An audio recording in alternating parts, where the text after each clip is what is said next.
Hello world, I'm Robin Catling and this is Write On. Join me in my author journey as I delve into the craft of writing, bringing you tools, tips and lessons learned the hard way so you don't have to. 5 components of dialogue. Among the takeaways from Brandon Sanderson's writing course are 5 components of dialogue. People talk. It's a vital part of human communication, but writing good dialogue in fiction isn't easy. Just watch 10 minutes of Rings of Power. Sanderson gives his students a 5-letter mnemonic to guide them in writing dialogue. M-I-C-R-O. Micro. It's neat, but I suggest he put the letters in the wrong order of priority to suit the abbreviation. I'm going with O-M-C-I-R. It's not so memorable, but it fits my process. Sorry, Sando. Those same 5 components of dialogue are objective, motive, conflict, individuality, and realism. Let's break those down. Objective. What's the writer's objective for the dialogue? What does the dialogue need to achieve? The main objectives are deepen or break the relationships of the characters talking, or create conflict or tension between characters. Lesser objectives are advance the plot, or drip feed some information into the text, character, plot, or setting. If the dialogue doesn't meet the relationship objective, then it's a wasted opportunity. Dialogue is great for illuminating character relationships. Do the objectives require dialogue, or can those be achieved in some other way? There's nothing worse than contrived, artificial dialogue. Sanderson refers often to the maiden-butler prologues of bad stage plays, where 2 characters recap or scene set with the "as you know" and "yes and" conversation. Bad novelists do this too. Find another way. Motive. Decide for each of the participants in the dialogue. What do they want? How does the dialogue advance toward what they want? What are they trying to communicate? Surface and subtext come into play. And what do they want the other person to do or feel? Dialogue is about communication, expressing wants, advising, arguing, persuading, opposing, even blocking and rejecting. Surface text and subtext can be at odds. This is where a character's stated wants or goals differ from their innermost wants or goals. How many times have you heard this? How are you? Fine. Good. What time's dinner? The opening "how are you" might be a genuine concern, polite small talk, or a loaded challenge. Fine can be equally polite small talk, a passive-aggressive challenge, a lie, a concealment, or even a cry for help. The dinner question might come from hunger, awkwardness, a drive to change the subject, a dismissal, or an act of aggression.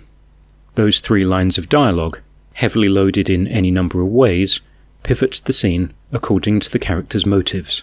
There's a whole story right there. Conflict.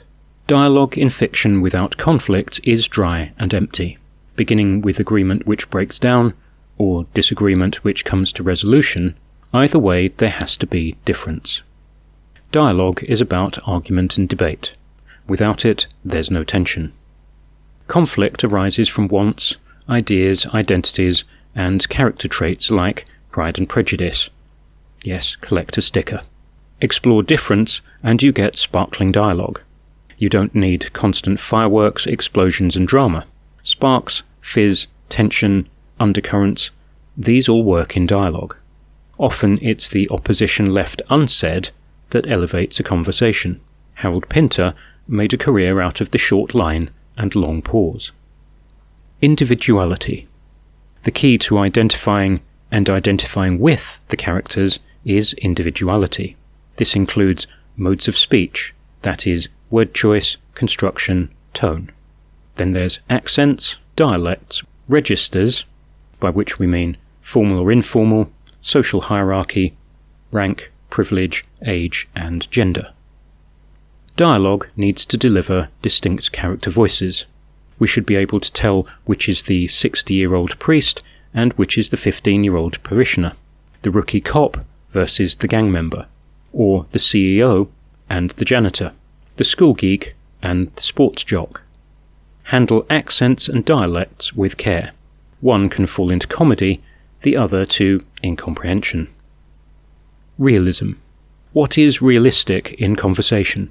Alright, now what is realistic dialogue in fiction? There's a difference. Dialogue is crafted speech that feels real. It's rarely realistic. Read a transcript of an interview, politics, sports, celebrity, vox pops. They're terrible. The message gets lost in all the filler words. Now edit those out. Delete the ums, like, the stumbled, stutters, mispronunciation, aborted half-sentences, no gigantic pauses. This is the heightened realism of crafted dialogue that we accept as we read. It is concise, clear, and above all, brief. Now put back in selected ticks and trips where they add colour to the dialogue, adding individuality and leaning into realism. The socially awkward teenager will hesitate with ums and ers, as will the lying suspect evading the detective's questions. The politician habitually gives roundabout or evasive answers, self-editing, revising, and reframing what they say as they go. Brevity in dialogue works. You can leave it to the reader to imagine the rest with only a few hints. Maid and butler dialogue rings the realism bell, and the architect in Matrix Revolutions tips into the incomprehensible, even though it's appropriate for the character. Those are 5 components of dialogue in my best order of priority. In practice, several rounds of editing will polish and shine even the most mundane dialogue.